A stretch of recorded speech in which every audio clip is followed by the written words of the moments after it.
उसका लोग मजाक उड़ा रहे थे कि तेरी चोंच के एक बूंद पानी से ये जंगल की आग नहीं बुझेगी। उस चिड़िया ने जो कहा वही मेरा जवाब है।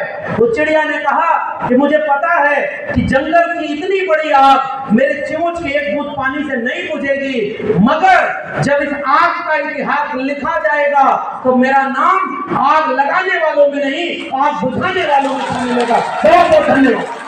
तो मुझे दिल्ली में बिना डर के बोलने की हिम्मत मिल जाती है, इसलिए मैं आपके बीच में आता हूँ। और स्कूल, कॉलेज, विश्वविद्यालय बर्बाद करके रोज मंदिर बनाने के नाम पर पूरे देश को मंदिर और मस्जिद की आग में झोंकना चाहते हैं, इसलिए वही हिम्मत लेकर जा रहा हूँ। इन मनुवादियों के खिलाफ ये वापस मनुस्मृति लागू करना चाहते हैं, संविधान हटाकर। ये मंडल कमीशन के पूरे आंदोलन को कमंडल के नीचे फिर से कुचलना चाहते हैं। तो एक शेर मुझे याद आता है कि सरबुलंदी का एक वजीफा है जो हमने अपने बुजुर्गों से सीखा है। सरबुलंदी का एक वजीफा है जो हमने बुजुर्गों से सीखा है। खुद को छोटा समझते रहिएगा, बड़ा बनने का यही तरीका। तो मैं इस मंच पर ऐसे बड़े लोगों के बीच में खुद अपने छोटे होने के एहसास के साथ शुक्रिया अदा करता हूँ आप सब लोगों का, क्योंकि असल में ऐसे वरिष्ठ लोगों ने, और सभागार में भी ऐसे बहुत सारे लोग होंगे, और मैं अक्सर एक बात महसूस करता हूँ कि जितनी हमारी उम्र नहीं होगी उससे ज़्यादा उम्र ऐसे तमाम लोगों ने संघर्षों में खपा दी, तब जाकर के ये जगह बनी है जहाँ हम जैसे नौजवान खड़े होकर के कुछ बोल पाते हैं और अपनी बात कहते हैं। तो ये एक ऐसा खेत है जिसको जाने कितने लोगों ने मिलकर तैयार किया, और ऐसी विरासत, ऐसी जड़ इस सरजमी को जब हम ऐतिहासिक रूप से याद कर रहे हैं तो अपने एक वृक्ष की तरह, एक बड़ा बरगद से भी बड़ा वृक्ष जिसकी अनगिनत शाखाएं, उन शाखाओं के किसी कोने पर एक कमजोर पत्ते की तरह हम जैसे लोग आज जो भी हिल डोल पाते हैं वो इसलिए क्योंकि इस वृक्ष की जड़ें इतनी गहरी हैं कि तमाम आंधियों के सामने भी डट कर खड़ी होती हैं, क्योंकि इस जड़ में सबसे मजबूती से, सबसे शुरुआत में अगर कोई सबसे बड़ा नाम है तो वो तथागत गौतम बुद्ध का है, और ये बुद्ध की जमीन है, इसलिए मैं अपनी जड़ों को याद कर रहा हूँ। एक चीनी कहावत है और अलग अलग दुनिया भर की भाषाओं में अलग अलग तरह से समझी और समझाई जाती है। इस कहावत से मैं जो बात कहना चाह रहा हूँ आपके सामने रखा हूँ। अलग अलग जगहों पर अलग अलग तरीके से है, लेकिन हमारे यहाँ बांस एक ऐसे वैज्ञानिक टर्म में कहें तो वो तो घास में आता है, लेकिन आप पौधा कह लें, कुछ भी कह लें, बांस समझते हैं। कहावत यह है कि जब उसे लगाया जाता है तो तकरीबन कई साल उसमें अंकुर भी नहीं आते, और अगर अंकुर आते हैं तो वो बहुत धीरे धीरे बढ़ता है, और उसे लगाने वाले लोग फिर भी उसे खाद पानी देते रहते हैं। और कहा यह जाता है कि तकरीबन 5-6 साल के बाद वो जमीन के ऊपर बढ़ता हुआ दिखाई देना शुरू होता है। मगर जब जमीन के ऊपर बढ़ता हुआ शुरू होता है तो 4-6 दिनों में ही कई फुट की लंबाई अर्जित कर लेता है, और दुनिया का सबसे तेजी से बढ़ने वाला वही पेड़ है जो अपनी जड़ों को मजबूत करने में 6 साल लगा देता है। और ये कहावत मुझे तब याद आती है जब हम जैसे लोग किसी वैचारिक कार्यक्रम में अपनी जड़ों को निहार रहे होते हैं। हमारी जड़ें भी ऐसी ही गहरी हैं। वो तथागत बुद्ध से शुरू हुई, आजीवन परंपरा से शुरू हुई, और लंबी फहरिस्त है। और उस परंपरा में जाहिर सी बात है कुछ लोगों ने एक जमीन तैयार की, फसल रोपी, मगर कुछ उसमें हिंसक जानवर उसी समय आकर उस फसल को रौंदते चले गए। मैं एक सवाल करना चाहता हूं कि तथागत बुद्ध के खिलाफ सबसे पहले जो लोग खड़े थे वो कौन लोग थे? और आप जानते हैं वो कौन लोग थे? वो यही के लोग थे जिनके वारिस आज कहते हैं कि गर्व से कहो कि तुम हिंदू हो। और मैं भी गर्व से कहना चाहता हूँ तथागत बुद्ध के खिलाफ सबसे पहले जो लोग खड़े थे वो वही लोग थे जिनके वारिस आज सरकार में बैठकर इस देश को सांप्रदायिक बनाना चाहते। शुरुआती हमला सबसे ज्यादा उन्हीं के लोगों ने किया और बहुत सारे लोगों को मारा गया, इसलिए कि विचार को खत्म कर दिया गया, किताबों को जलाया गया। और जब जलाया जाता है किताबों को, दुनिया में सबसे बड़ा हमला अगर किसी के ऊपर होता है तो वो व्यक्तियों के मारने का नहीं, वो विचार के मारने का होता है। लेकिन वो विचार मरे नहीं और वो विचार फिर से इस देश में पैदा हुआ जब इस देश में संत परंपरा का संत आंदोलन पैदा हुआ। दोबारा एक लहलाती फसल कबीर, रविदास, पलटू दादू, भीखा बुल्ले शाह, बाबा फरीद, गुरु नानक से होती हुई एक लंबी परंपरा चलती है और वो परंपरा नारायण गुरु बसवन्ना चोखा मेला से आगे बढ़ते हुए महात्मा ज्योतिराव गोविंदराव फूले, ईवी रामास्वामी नायकर पेरियार, महात्मा शाहू जी महाराज से होते हुए मैं बिहार की जमीन पर याद करना चाहता हूँ। वैसे ही जैसे कोई शाख से कमजोर पत्ता अपनी जड़ों को याद करता है, बिहार की जमीन पर मैं जननायक कर्पूरी ठाकुर और शहीद बाबू जगदेव प्रसाद को याद करते हुए ये महसूस करता हूँ कि मेरी वैचारिक जड़ से महसूस है। और इसलिए इसके पत्ते बार बार काटे जाने के बाद भी अंकुर निकल आते हैं। और जगदेव बाबू को याद कर रहा हूं और मंच पर अरुण जी बैठे हुए हैं, तो हम अब उत्तर प्रदेश से आते हैं, वहां भी एक ऐसे ही विचारक महामना राम स्वरूप वर्मा जी हुए और बिहार में बाबू जगदेव प्रसाद, दोनों ने मिल करके अर्जक संघ की नींव रखी। बिहार में 1930-40 के आसपास त्रिवेणी संघ बना। अब वो विषय जिस विषय से हमें मंडल कमीशन, जाति जनगणना और संविधान पर अपनी बात करनी, मैं फिर से कह रहा हूं, ऐसे वैचारिक मंचों में अली अनवर साहब ने एक इशारा कर दिया है और मैं सहमति दर्ज करते हुए उसे दोहरा रहा हूं कि यहाँ जागरूक लोग बैठे हुए हैं। तो कई बार ऐसे कार्यक्रमों की सीमा ये है कि हम कन्विंस्ड को ही कन्विंस कर रहे हैं। हम एक जैसे लोग हैं और एक ही जैसी बातें बार बार मंच पर होती रहती हैं। लेकिन ऐसे कार्यक्रम में विष्णुदेव जी हैं, उनकी पूरी टीम है, जो दूसरे अध्यक्षता कर रहे हैं तमाम लोग। भाई ये कार्यक्रम इतना मेहनत से किया गया, तो इस कार्यक्रम के खत्म होने के बाद क्या होगा, ये सवाल सबसे महत्वपूर्ण है। हमारे जैसे लोग तो अब आज के सम्मान इतना आप कर रहे हैं, हमें आना है, भाषण देना है, चले जाना है। लेकिन मेरे मन में बार बार एक सवाल आता है कि इस भाषण में हमने नया क्या बोला, इस भाषण के बाद उस इलाके में क्या हुआ, कोई बदलाव आया क्या, कोई नई चीज शुरू हुई क्या, और जिस समय जिस चीज की जरूरत सबसे ज्यादा है वह काम शुरू हुआ कि नहीं। और उसका एक इशारा अली अनवर साहब ने किया, मैं दोहरा रहा हूं उसे। हम अपने लिबास से, हम अपने चेहरे से, इस तरह के आयोजनों से एक बात तो समझते हैं। मैंने एक बार अपनी क्लास में अपने बच्चों के सामने एक बात कही कि जब किसान आंदोलन हो रहा था तो हमने अपने क्लास के विद्यार्थियों से पूछा दिल्ली यूनिवर्सिटी में, उन्होंने कहा कि हम आ नहीं सकते, आंदोलन चल रहा है, सड़क पर बैठ जाते हैं लोग, ये तो सब एंटी नेशनल हैं, आप समझ जाइए उनके मन में ये बात कहाँ से आई थी। तो हमने उनसे पूछा कि तुम पढ़ने कब आ पाते हो, तो बहुत सारी बातें हुई। मैंने कहा एक बात समझो, पढ़ने तब आ पाए जब पेट भरा हुआ। जिसका पेट भरा हुआ है वही पेट भर करके आपको पढ़ाने आ रहा है, और जिसका पेट भरा हुआ है वो पढ़ने आ रहा है। और जिसका पेट नहीं भर पा रहा है वो इसी उम्र में ठीक इसी वक्त कहीं सड़क पर पत्थर तोड़ रहा है, तो किसी होटल में मजदूरी कर रहा है, कोई खेत में काम कर रहा है, तो कोई महिला किसी घर में चौका बर्तन कर रही है। और ये जो बंटवारा है, इस बंटवारे की वजह से हम इस सम्मेलन को भी देखें।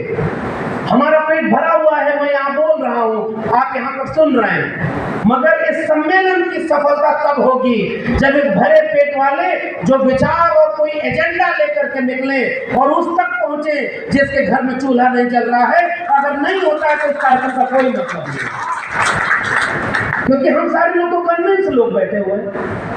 इस कार्यक्रम के बाद अगर हम गांव तक नहीं पहुंचे, जैसे एक मिसाल के तौर पर मैं एक जगह गया और मैंने कहा कि भारत का संविधान खतरे में है। उस सभा के आधे लोग हमसे पूछने लगे कि संविधान क्या होता है। उस दिन मुझे समझ में आया कि इस देश में क्रांति क्यों नहीं हुई, क्योंकि जो क्रांति करना चाह रहे थे उनकी भाषा ही अलग थी, उनको समझाई नहीं पा रहे थे। जिनको क्रांति करनी है उनको क्रांति का एहसास ही नहीं हो पाया, इसलिए वो सारे मिशन आंदोलन के जो कारवा थे वो लुट गए। और आज ऐसे लोग सरकार में बैठे हुए हैं जो प्रतिक्रांति करते हैं, बाबा साहब अम्बेडकर कहते थे। इसलिए इस पूरे बातचीत में अली अनवर साहब ने कहा कि जिसके तन पर कपड़ा नहीं है, जिसके पेट में रोटी नहीं है, उसके लिए 5 किलो अनाज की कीमत और वो जो जेब में पैसा डाला जाता है उसकी कीमत, हम उसका जवाब इस तरह देते हैं, उसका अपमान करते हैं कि तुम 5 किलो अनाज पर बिक गए। मगर कभी ये नहीं समझा कि शासन करने वाले ने इनको इतना गरीब रख दिया है, इतना कमजोर कर दिया है कि उनके लिए 5 किलो अनाज की भी बहुत बड़ी कीमत हो गई और हम उनको ही कोस रहे हैं क्योंकि हम अपनी बात उन तक पहुंचा नहीं पा रहे। एक तो ये बात, दूसरी बात, विरासत का पता ही नहीं। जब मैंने उस पूरे तबके के सामने एक सवाल पूछा कि आपके पिताजी कितने पढ़े थे, उनके पिताजी कितने पढ़े थे, पता चला वहाँ 99% लोगों की एक पीढ़ी पहले कोई शिक्षा ही नहीं थी। और तब मैंने पूछा कि शिक्षा क्यों नहीं थी, तो 2 वजह सामने आई। एक तो वही पेट की भूख और दूसरी ये कि शिक्षा क्या है पता ही नहीं, क्योंकि शिक्षा का अधिकार ही नहीं था। और जैसे ही मैंने ये कहा कि पता है इस देश में महिलाओं, शूद्रों को और हाथ से श्रम करने वाले लोगों को पढ़ने का अधिकार ही नहीं था। इस देश में जब महात्मा फूले और सावित्रीबाई फूले ने स्कूल खोला तो उनके ऊपर भी पत्थर मारा गया, मैला फेंका गया, क्योंकि ये धर्म के विरोध में काम हो रहा था। लेकिन तब भी वो अधिकार सबको नहीं मिला। तब भारत का संविधान जब लागू हुआ तो सबको शिक्षा का अधिकार मिल गया। वो संविधान खतरे में है। तब आप समझे कि नहीं, उसमें ज्यादा से ज्यादा लोग ये बात समझ गए कि संविधान खतरे में होने का मतलब क्या है। और इसलिए मैं कह रहा हूं कि हमारी भाषा पर भी हमें काम करने की जरूरत है। आप कह रहे हैं देश खतरे में है, आरक्षण खतरे में है, मंडल कमीशन लागू नहीं हुआ है और आपको ये बात उसके घर तक पहुंचानी है जिसके घर से आज भी कोई सरकारी स्कूल में प्राइमरी पढ़ने के बाद आगे पढ़ाई नहीं कर पाया। तो एक तो सरकारी शिक्षा में और दूसरे सरकारी नौकरी में 2 ही जगह आरक्षण मिलता है, उसके लोग तो वहां पहुंच ही नहीं पाए, तो आरक्षण लुट जाए, उसको क्या फर्क पड़ता है। वो आरक्षण के पहले भी वैसे थे, आरक्षण के बाद भी वैसे। तो हम बार बार उसको ये उलाहना दे रहे हैं कि तुम लुट गए और तुमने कारवां क्यों नहीं शुरू किया। अरे भाई, जो समझदार लोग थे हमारे जैसे, ये मेरी भी सीमा है, मैं अपने को शामिल करके कह रहा हूं, अगर मेरी भाषा से, मेरे समझाने के तरीके से गांव का अंतिम व्यक्ति नहीं समझ रहा है तो दोष उसका नहीं है, दोष समझाने वाले का है। और ये बात कहनी हमारी जरूरी। और ये बात भी मैंने कहां से सीखी है, मंडल कमीशन से सीखी। मंडल कमीशन की रिपोर्ट शानदार। मैं जब कर्पूरी ठाकुर और बाबू जगदेव प्रसाद को याद करते हुए जब आगे विरासत को पढ़ रहा हूं तो एक वाक्य आपसे साझा कर रहा हूं, इसको जरूर याद रखिएगा। और जब कर्पूरी ठाकुर का जिक्र हुआ है तो जनाब अली अनवर साहब ने जो प्रस्ताव रखा है, मैं यही से उसका समर्थन भी करता हूं कि जितने भी लोग संविधान बचाने की बात कर रहे हैं, आज अपने घोषणा पत्र में एक लाइन और लिख दें कि हमारी सरकार बनती है तो माननीय कांशीराम को और जननायक कर्पूरी ठाकुर को भारत रत्न देंगे। इस मांग का भी हम आपको समर्थन करें, क्योंकि उन्होंने जगदेव प्रसाद जी का भी, सर अभी शुरुआत होने दीजिए, हम तो अपने सारे नायकों को भारत रत्न दिलवा देंगे। हमें तो बहुत लंबी विरासत करता है हमारे, और ये सहमत हूं मैं इस बात से। और इसलिए मैं गुजारिश कर रहा हूं, इसी जगह पर मन और बीपी मंडल साहब थे, बिंदेश्वरी प्रसाद मंडल, और मंडल साहब ने जो रिपोर्ट तैयार की, उस रिपोर्ट की बुनियाद में कुछ विरासत के मूल्य छिपे हुए। वो विरासत जो इसी बिहार के त्रिवेणी संघ से शुरू हुई थी 1930 और 40 के बीच में। इस देश के ओबीसी के ऊपर यह उलाहना दिया गया कि ओबीसी का तो कोई आंदोलन ही नहीं था। तब मुझे याद आता है कि त्रिवेणी संघ इसी ओबीसी का आंदोलन तो था। और दिलचस्प बात देखिए, समझदारी और चेतना कि त्रिवेणी संघ में उनको बदनाम कैसे किया गया कि ये 3 जातियों का संगठन है। आप जानते हैं 3 जातियां कौन सी थी? अहिरपुर में कोई नहीं, वही 3 जातियां लगाई। जो लड़ता है वो बदनाम भी होता है। अली अनवर साहब भी नाराजगी के शिकार हुए। आज जो लोग वो समझौता कर लेते ना तो बड़े बड़े ओहदे पर होते, और आज जो लोग उसूलों पे खड़े रह गए उनका ओहदा समाज में इतना ऊंचा है कि वो किसी पद के मोहताज है।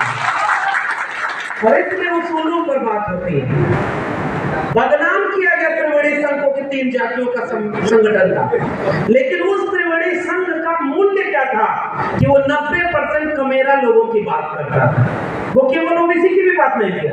और इसलिए उस आंदोलन में जब आगे एक पड़ाव के रूप में एक नया अध्याय जुड़ता है, बिहार लेनिन जगदेव बाबू का और महामना राम वर्मा का अर्जक का, अरुण जी बैठे हुए हैं, बड़े लोग जब बड़ी विद्वता से जाने कितनी उम्र इन ऐसे लोगों ने इस देश में आप पाखंडवाद और अंधविश्वास खत्म करने में लगा दी।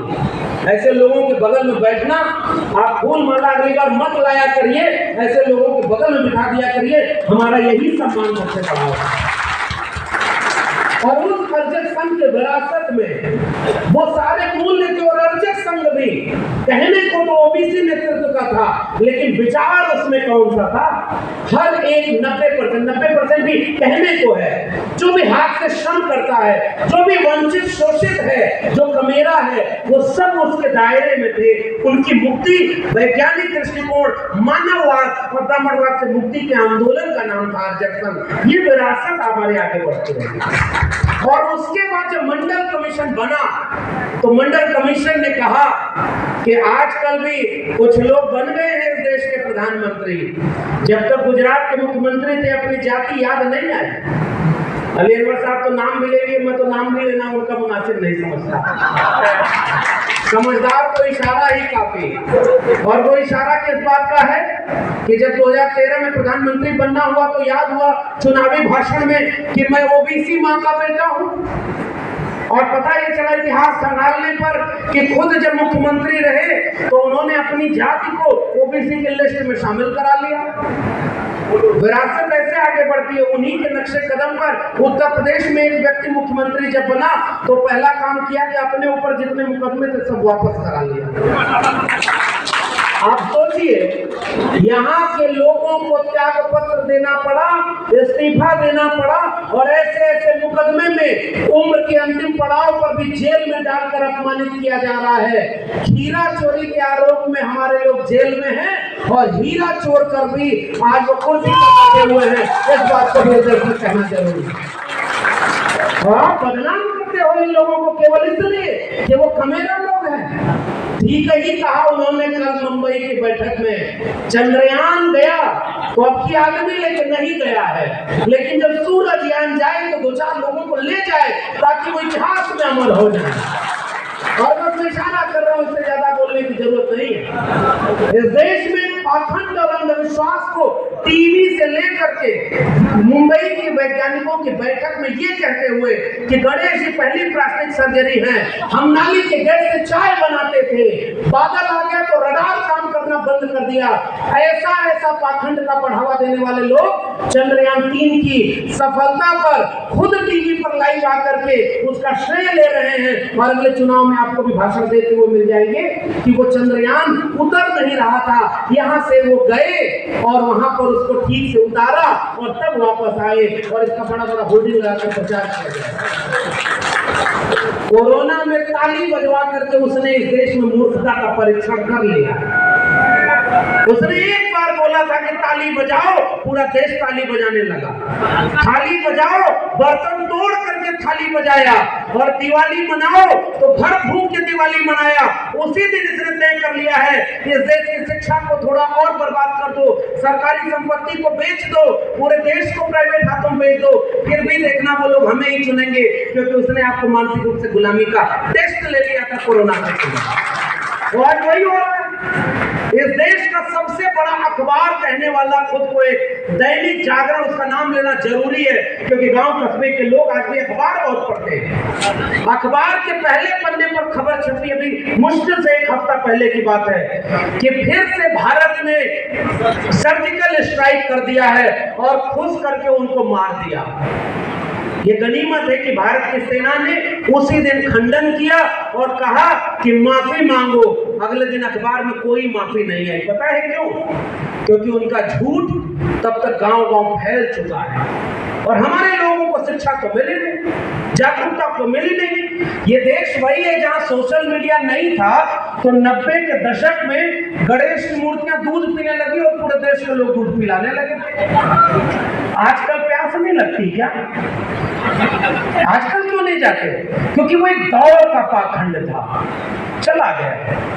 अब नए नए पाखंड आपके सामने हैं, और कुछ पाखंडी लोगों को आपके बीच में प्रचार करने के लिए भेजा गया। कुछ दिन पहले आए थे ना बिहार, एक आया था उनका प्रचारक, उसी समय मैं भी आया था, और मैंने उस समय भी एक बात कही थी, इस देश में जिसको वोट देकर के आपने बड़ी बड़ी कुर्सियों पर बिठाया, भारत के संविधान की शपथ ली, उस संविधान के अनुच्छेद 51 में लिखा हुआ था कि नया भारत बनाने पर हम वैज्ञानिक चेतना का विकास करेंगे, और एक ढोंगी पाखंडी ऐसे व्यक्ति के सामने इस देश के बड़े बड़े मिनिस्टर थाली लेकर के आरती उतार रहे थे। इससे बड़ा शर्म इस लोकतंत्र की धरती पर और क्या होगा? वो प्रचारक क्या कर रहे हैं भाई?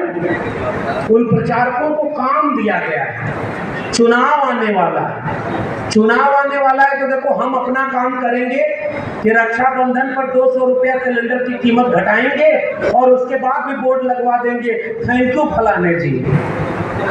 आप समझिए, 4.5 साल लगातार आपका पैसा 1200 रुपया सिलेंडर का करके उसको आपसे लूटा गया, और आपके पैसे को कम करके चुनाव के ठीक पहले आपको मूर्ख बनाया जाएगा। और इसलिए उन्होंने ये बात कही है कि वो काम राजनीतिक ढंग से अपना करेंगे।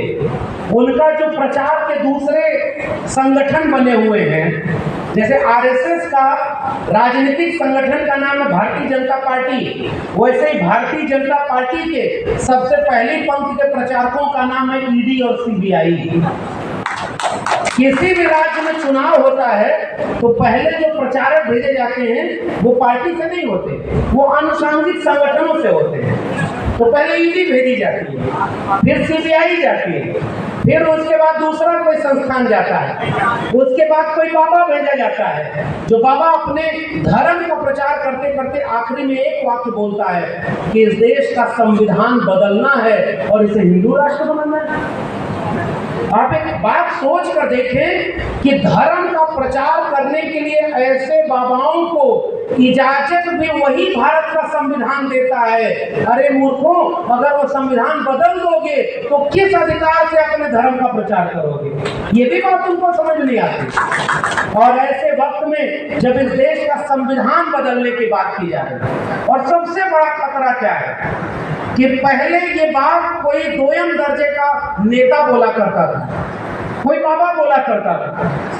चंद दिनों पहले इस देश के चुने हुए प्रधानमंत्री के आर्थिक सलाहकार परिषद का सबसे प्रमुख व्यक्ति एक लेख लिखता है कि भारत का संविधान अब गैर जरूरी हो गया है और अब इस संविधान को बदल देना चाहिए। ये सबसे बड़ा खतरा है, क्योंकि ये क्लियर कह दिया कि वो अगली बार जीतेंगे तो भारत के संविधान को बदल देंगे। ये साफ उनका उनका जो अगर कैबिनेट का आर्थिक सलाहकार जैसे सबसे बड़े ओहदे पर बैठा व्यक्ति अगर कोई लेख लिख रहा है तो क्या प्रधानमंत्री और नागपुर की सहमति के बिना वो लेख लिख सकता है?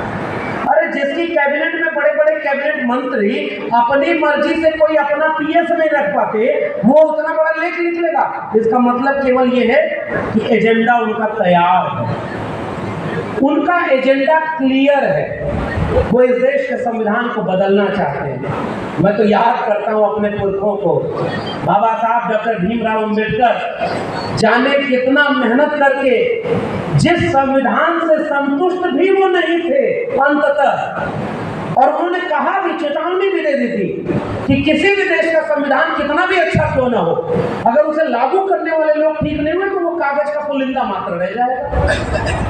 और अगर हमने राजनीतिक बराबरी दे दी और आर्थिक और सामाजिक बराबरी नहीं दी तो ये संविधान का कोई मतलब नहीं रहेगा। यानी उससे बहुत संतुष्ट भी बाबा साहब नहीं थे, फिर भी ऐसा संविधान बना दे कि जो अपने दिल में मनुस्मृति को रखता है उसके सामने सबसे बड़ी बाधा बनकर आज अभी भारत का संविधान खड़ा है। इसलिए हम अपने पुरखे को सल्यूट करते हुए उसके संविधान की बात यहाँ पर कर रहे हैं, और इसलिए उस बाधा को निकालना चाहते हैं। और बाधा क्या है? वही प्रस्तावना का लिखा हुआ न्याय, समता, बंधुता, और आपके पर्चे में जो लिखा है अनुच्छेद 15(4), अनुच्छेद 16(4) और अनुच्छेद 340, 3-4 आर्टिकल ही बचे हैं। चुनाव हो रहा है, आप किसी को वोट दो, वोट उन्हीं को जा रहा है अगर गलत हो रहा है तो। कभी आपने देखा है कि कोई मशीन गलत वोट दे रही हो और किसी निर्दल प्रत्याशी को वोट जा रहा है? नहीं ना देखा। हर बार वोट जो गलत होता है वो उन्हीं को जाता है, उसका कोई भरोसा नहीं। बताइए संविधान बचा है क्या? आपके राज्य में भी हुआ था पिछले चुनाव में, कुछ लोगों को तो सर्टिफिकेट दे दी गई थी कि आप जीत गए हैं, कुछ देर बाद पता चला कि सर्टिफिकेट वापस ले ली गई और आप हार चुके हैं। पिछली बार आपके यहाँ जो प्रयोग हुआ वो अगली बार उत्तर प्रदेश में और अच्छे से अप्लाई किया गया। कई जगहों पर बिजली चली जाती है, यहाँ भी बिजली चली गई थी थोड़ी देर के लिए, पंडाल गिर गया, और ऐसे समय में वहाँ काउंटिंग के आखिरी समय में बिजली चली जाती है और जो 5000 वोट से जीत रहा था वो 500 वोट से हारा हुआ घोषित हो जाता है। लड़ते रहिए मुकदमा। तो संविधान कितना बचा? एक दो बात कहते रहे, अपनी बात खत्म करूंगा। ये संविधान बचा क्या? सबसे बड़ा हक आपको मिला था वोट डालने का। खुलेआम मुस्लिम बस्तियों के सामने पुलिस प्रशासन खड़ा होकर वोट डालना नहीं दिया। 26% वोटिंग हो रही है अगर एक जगह पर, तो संविधान कितना बचा है? ये क्लियर कट आपके सामने बताया गया। अरे ये यूपी बिहार का इलाका है, इसका इतिहास तो बिहार वालों हमसे बेहतर तो आप जानते होंगे। कुछ लोगों को ये गुमान था कि वो मुख से पैदा हुए, भुजा से पैदा हुए, तो बस्तियों के सामने चारपाई लेकर, लाठी लेकर बैठ जाते थे और सबका वोट वही डाल देते थे और एक तरफा वही राज करते थे। फिर मानवकांक्षी राम कहते थे ना कि कलम जो है ना, कलम पर ऊपर जो बैठा हुआ है इसको मुझे ऐसे पलट देना है। बिहार वालों, जो शुरुआत बाबू जगदेव प्रसाद और कर्पूरी ठाकुर ने की 1990 में, आपने उसको पलट दिया। वही लाठी जो ताकतवर के हाथ में थी तो शोषण का पर्याय बनी, और वही लाठी जब सक्षम हाथ में आई तो कमजोर के पक्ष में खड़ी हो गई और सामाजिक न्याय की सबसे बड़ी जमीन बनकर बिहार तैयार हो गया है कि वो पलट गया। और आज किसी की हिम्मत नहीं है कि यहाँ पर कोई वोट डालने से रोके। क्या आप क्या रोका जा रहा है क्या? हमारे यहाँ यूपी में आज वही काम अब इस देश के मुसलमानों के साथ किया गया है, लेकिन हम आप ये बोल नहीं पाते। बताइए संविधान कितना बचा है? जब वोट ही नहीं डालने दोगे तो किस बात का लोकतंत्र? दूसरी बात, चुनाव आयोग एक हुआ करता था, चुनाव आयोग कार्रवाई किया करता था, पूरा बड़ा बड़ा चुनाव निपट गया। आपको पता चला कि चुनाव आयोग कोई चीज होती है? यहाँ इस देश में साहब दोपहर में अगर चुनाव आयोग का घोषणा होने की प्रेस कॉन्फ्रेंस होनी है कि प्रेस कॉन्फ्रेंस के बाद आचार संहिता लग जाएगी, तो चुनाव आयोग अपनी प्रेस कॉन्फ्रेंस को पोस्टपोन कर देता है, क्योंकि उनकी आका की रैली हो रही थी बंगाल में। जब रैली खत्म होती है तब चुनाव आयोग प्रेस कॉन्फ्रेंस करता है। बताइए लोकतंत्र कहाँ बचा हुआ है? तीसरा उदाहरण दे रहा हूं, न्यायपालिका में लोग गए शिकायत करने कि भाई इस देश में अब कार्यपालिका न्यायपालिका ठीक काम नहीं कर कर रही विधायिका, तो न्यायपालिका में न्याय मांगने गए और वहां पता ये चला कि वहां ऐसे ऐसे लोग न्यायपालिका में बिठाए गए जिन्होंने उनके एजेंडे पर फैसला सुनाया और कुछ दिन बाद जाके उसको राज्यसभा से मिल गई। बताओ क्या ये डील पहले नहीं हो गई होगी कि आप हमारे पक्ष में फैसला सुनाओ, हम आपको राज्यसभा भेजेंगे? अगर सबसे बड़े ओहदे पर बैठा हुआ व्यक्ति अगर अपने पोस्ट रिटायरमेंट कोई ओहदा लेता है तो उसके सारे फैसले क्या संदिग्ध नहीं हो गए? कितना निष्पक्ष बचा है न्यायपालिका, ये संविधान कितना बचा है? उसके और आगे बढ़िए, आप कहते हैं आरक्षण बचा है, आरक्षण को छेड़ेंगे तो जान दे देंगे, बहुत कुछ आप भी समझते हैं। आंख खोलिए, आपका आरक्षण बिना छेड़े बिना खत्म किए ऑलरेडी खत्म कर दिया गया है, कहीं बचा नहीं आरक्षण। मैं दिल्ली विश्वविद्यालय में पढ़ाता हूं और मैं जानता हूं सरकारी शिक्षा और सरकारी नौकरी दो ही जगह आरक्षण बचा था। नई शिक्षा नीति ने शिक्षा व्यवस्था में अब धीरे धीरे अंबानी और अडानी की तरफ से बेचने की पॉलिसी पास कर दी है। 40% सिलेबस ऑनलाइन मोड में होगा, यूट्यूब पर आप पढ़ेंगे, आपको डिग्री मिल जाया करेगी। वो वाली डिग्री नहीं जो इस देश के प्रधानमंत्री को मिलती है, क्योंकि वो तो झूठी निकल जाती है। हमारे विश्वविद्यालय की डिग्री उनकी है और 1978 में उस फॉन्ट में वो डिग्री बन गई जो उस समय फॉन्ट ही नहीं बना था। भाई उनके लिए तो कुछ भी हो सकता है, नाली के गैस से चाय बन सकती है, तो बिना पढ़े इंटायर पॉलिटिकल साइंस की डिग्री भी मिल सकती है। फिर भी अब हो क्या रहा है, हमने जिन चीजों का मजाक बनाया हमारे लोग उसको समझ नहीं पाए। इसलिए अब जाते जाते मैं गुजारिश करना चाहता हूं, जिस संविधान को हम बचाने की बात कर रहे हैं ना, वो ऑलरेडी तबाह हो चुका है, थोड़ा सा बचा है ताकि भ्रम बचा रहे कि हम जमहूरियत में जी रहे हैं। इस मुल्क का आईन वैसे ही खत्म हो चुका है, तो जब सरकारी शिक्षा नहीं बची, सरकारी रोजगार नहीं बचा, तो अब आरक्षण कहां लेंगे? एकदम सीधा सा सवाल है। तब मुझे मंडल कमीशन याद आ रहा है और मंडल कमीशन की रिपोर्ट कह रही थी किसी ने अगर 1 रुपए भी सरकारी मदद लेकर के कोई प्राइवेट इंस्टीट्यूशन खड़ा किया है तो वो प्राइवेट नहीं है, इसलिए प्राइवेट सेक्टर में भी आरक्षण होना चाहिए। इस वाली मांग पर अगर आज खड़े हो जाएं तो कम से कम आप अपने लोगों को गोलबंद कर सकते हैं। मंडल कमीशन की रिपोर्ट कहती है कि प्रमोशन में रिजर्वेशन होना चाहिए, 52% आबादी को 52% आरक्षण होना चाहिए।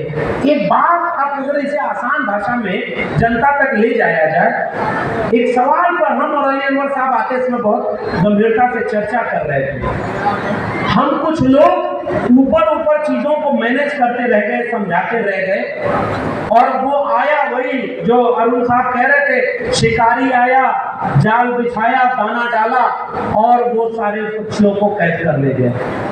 हमारे ही लोगों को हमारे ही खिलाफ खड़ा कर दिया गया और आज उनका वोट लेकर सरकार बनाई जाएगी। और नफरत भर दी गई है कि ओबीसी में सारा हक या हित कुर्मी कोई ने ले लिया है और उत्तर प्रदेश में काम करता है भाई। तो आप अगर उनको अपनी तरफ जोड़ना है तो क्या करना होगा? तो मंडल कमीशन की रिपोर्ट घर घर बांटनी होगी और कहना होगा कि हम मानते हैं कि तुम्हारे साथ भी अन्याय हुआ, हमारे भी लोगों से गलती हुई होगी, उनको भी सरकार में मौका मिला होगा तो कुछ गलतियां हुई होंगी, लेकिन एक बात करते हैं, चलो मंडल कमीशन की रिपोर्ट कह रही थी 52% आबादी को 52% आरक्षण मिलना चाहिए, लेकिन 52% आरक्षण क्यों नहीं मिला? क्योंकि 50% की अपर लिमिट थी, अपर लिमिट टूट गई। कैसे? आपके पर्चे में भी लिखा हुआ है ईडब्ल्यूएस आरक्षण लागू हो गया, ईडब्ल्यूएस आरक्षण लागू हो गया तो अपर लिमिट तो टूट गई, 60% आरक्षण हो गया है। जब अपर लिमिट खत्म हो गई है और 10% उनको तुमने बिना मांगे आरक्षण दे दिया है, तो हम उनके लिए 5% और देने की बात करते हैं। लेकिन अब जो 85% बचा है वो SC, ST, OBC और पसमानदा को बांट दिया जाए, इसकी मांग करने की जरूरत है। 52% आबादी को 52% हक मिलना चाहिए और 27% के बाद ये जो 15% एक्स्ट्रा मिल रहा है, ये इस OBC जमात के सबसे अति पिछड़े समुदाय के लिए आरक्षित होना चाहिए। ये मांग हम उठाते हैं और तब देखिए कि आपके लोग आपके साथ खड़े होते हैं। सबसे ज्यादा उनको दीजिए जो आज भी कतार में सबसे पीछे रहे। इसलिए मुद्दे आपके पास हैं और मैं बधाई दे रहा हूं फिर से विष्णु जी और इनकी पूरी टीम को कि इन्होंने एजेंडे पर बात की है। संविधान खतरे में है, मंडल कमीशन की लड़ाई और तीसरी जाति जनगणना की लड़ाई 1931 के बाद हुई ही नहीं। काका कालेलकर कमीशन की भी पहले सिफारिश कि आपको कास्ट सेंसस कराना चाहिए, जाति जनगणना करानी चाहिए। मंडल कमीशन की भी सिफारिश कि जाति जनगणना करानी चाहिए। इस देश में ओबीसी प्रधानमंत्री है और जाति जनगणना कराने के लिए कोई विशेष सत्र नहीं बुलाया जाएगा। वो तो जाति जनगणना का विरोध कर रहे हैं भाई। और बिहार वालों आपसे बेहतर कौन जानता है, आपके यहाँ थोड़ी कोशिश की गई भाई। समाजवादी आंदोलन की पुरानी जमीन है तो थोड़ा थोड़ा असर दिखता है कि पढ़ाई कमाई दवाई सिंचाई सुनवाई पर जो सरकार बनी, मैं तो बधाई देता हूं बिहार वालों, बड़ा धुआंधार वैकेंसी आपके यहाँ आ रही है और सब सरकारी नौकरी वाली आ रही है। एक काम तो कम से कम आगे हो रहा है। अब इसके दवाई वाला काम भी करना होगा। और एक काम का और बधाई देता हूं कि यहाँ इन लोगों ने तय कर दिया। और कमाल देखिए, वही बीजेपी यहाँ बैठ करके कहती है जाति जनगणना के समर्थन में है और दिल्ली पहुंचती है तो कहती है हम जाति जनगणना के विरोध में है। ये कैसा है रे भाई? एक स्टैंड लेना चाहिए ना यहाँ, क्योंकि बिहार की जमीन सामाजिक न्याय की जमीन है। इसलिए बिहार में अगर राजनीति मनुवादियों को भी करनी है तो पिछड़े को ही अध्यक्ष बनाकर जाति जनगणना का समर्थन करना होगा।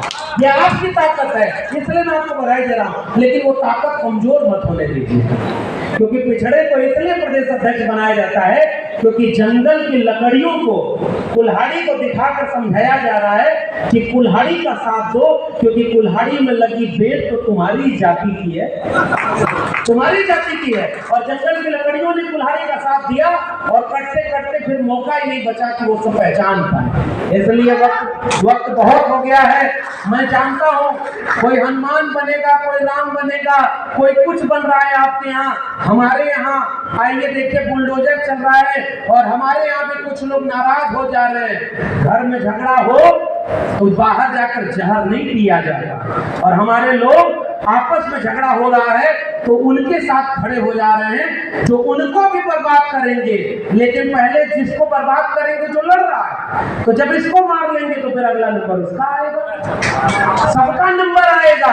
मगर आज के झगड़े में हमने उनको अगर मजबूत कर दिया तो न संविधान बचेगा, न मंडल का कोई सिफारिश बचेगी, केवल बचेगा तो उनका राष्ट्र बचेगा जिसमें सब कुछ उनके हाथ में चला जाएगा। इसलिए मुजफ्फरपुर के लोगों, लोकतंत्र की सबसे पुरानी बुनियाद के लोगों, एक और काम करने की जरूरत है कि जाति जनगणना हो, चाहे उसके बाद मंडल की बात हो, सांप्रदायिकता के खिलाफ हमारी लड़ाई को मजबूत करने की बात है। सबसे जरूरी सवाल है, इस देश में हमारे नौजवानों के हाथ में शिक्षा छीन ली गई, रोजगार छीन लिया गया, अनपढ़ और कुपड़ भीड़ तैयार कर ली गई है और उसके हाथ में त्रिशूल और तलवार देकर के रोज सांप्रदायिक दंगे का माहौल बनाया जा रहा है। मणिपुर में निवृत्त की गई वो महिलाएं हमारी वरिष्ठ साथी जब बोल रही थी, मैं सैल्यूट करना चाहता हूँ। नीरा जी नाम, नीरा जी, इन्होंने एक बड़ी महत्वपूर्ण बात कही, मैं दोहराना इसलिए चाहता हूँ कि जब कोई खड़ा नहीं हुआ तो इन्होंने पोस्टर बैनर नहीं मिला तो अपने आंचल को ही अपना परचम बना करके मणिपुर की महिलाओं के साथ खड़े होने का काम किया था।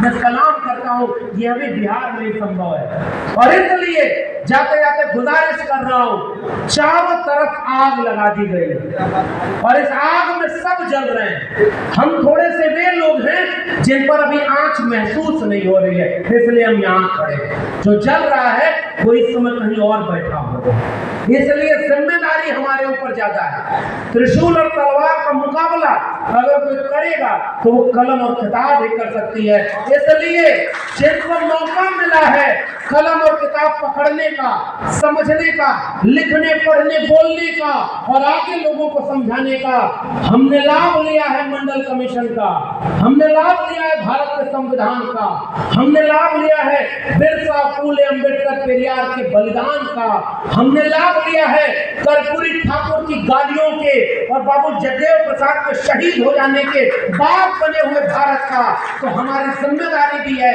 कि उस विरासत को आग लगने से बचाना होगा, वरना ये आग हमसे एक सवाल करेगी कि आने वाले 25 साल बाद इस देश में ये नमूने लोग लोकसभा की चुनाव जीतने के लिए बड़े बड़े मंचों से कह रहे हैं 2047 में भारत ऐसा हो जाएगा, दुनिया की तीसरी अर्थव्यवस्था हो जाएगा।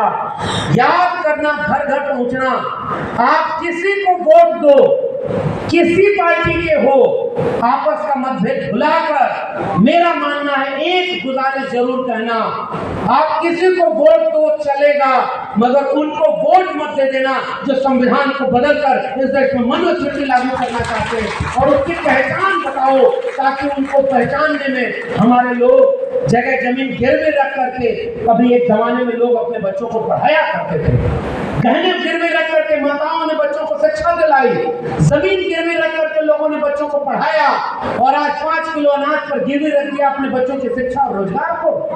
इसलिए हमें इस बात को लेकर चलना होगा, क्योंकि रोजगार, आप कल्पना करिए 80 करोड़ लोगों को अगर तुम 5 किलो अनाज दे रहे हो, तो ये बताओ भारत में गरीबी बढ़ी कि अमीरी बढ़ी है?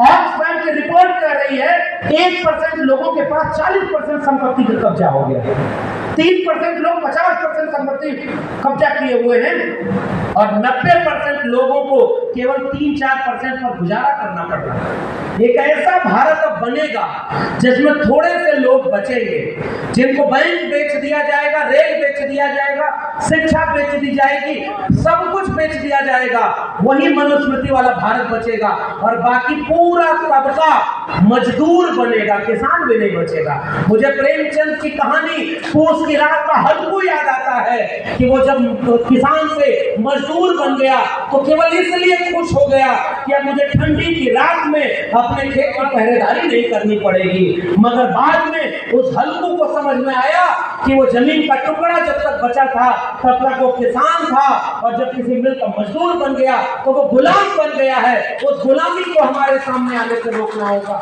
इसलिए मुजफ्फरपुर के लोगों, आपने जो प्यार और सम्मान दिया है, ये तो हमारे लिए नायाब तोहफा है, क्योंकि जहां मैं पढ़ाता हूँ वो मेरे खिलाफ कमेटी बनाए हुए कि इसको नौकरी नहीं देने देंगे, इसकी नौकरी छीन लेंगे, ये जाकर हमारे खिलाफ बोलता है, इसको परमानेंट नहीं होने देंगे, क्योंकि आरएसएस से ट्रेनिंग लिए हुए उनके लोग वाइस चांसलर बन गए।